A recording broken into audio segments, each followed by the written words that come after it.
But patients at one major D.C. hospital and several other local facilities claim that one form of technology used put them at risk.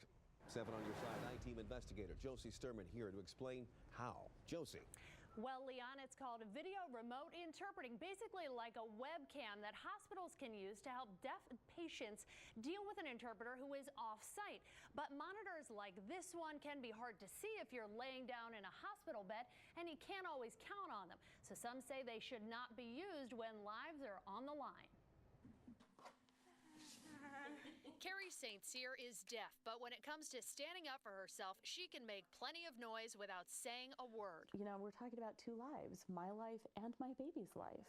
Having her baby born 10 weeks premature was scary enough.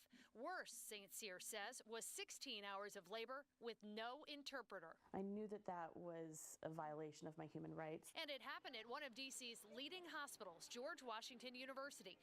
Instead of sending someone in person to sign for St. Cyr, lawsuit filings obtained by the ABC7 I-Team show the hospital supplied technology, a video remote interpreter. But St. Cyr claims the computer kept turning off and she couldn't see it at crucial points, like during her epidural. That was really the moment where I felt completely powerless. I'm thankful that I'm alive. Robbie Carmichael says George Washington University Hospital's use of VRI put her at risk after neck surgery.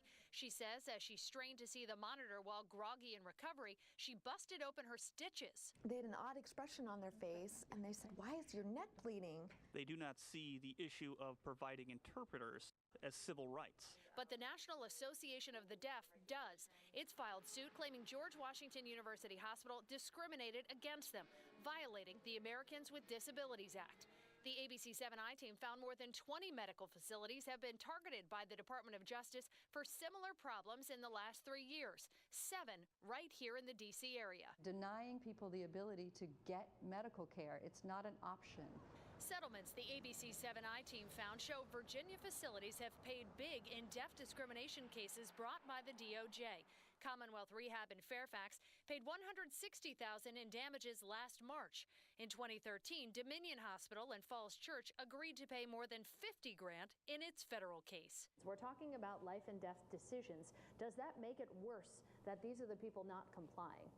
It does make it worse. This is a basic need. In its private case, George Washington said it couldn't comment in detail because of the lawsuit and privacy laws, but that it believes it met its legal obligation to provide accommodations. In 16 hours, it took them 16 hours to finally get an interpreter on site.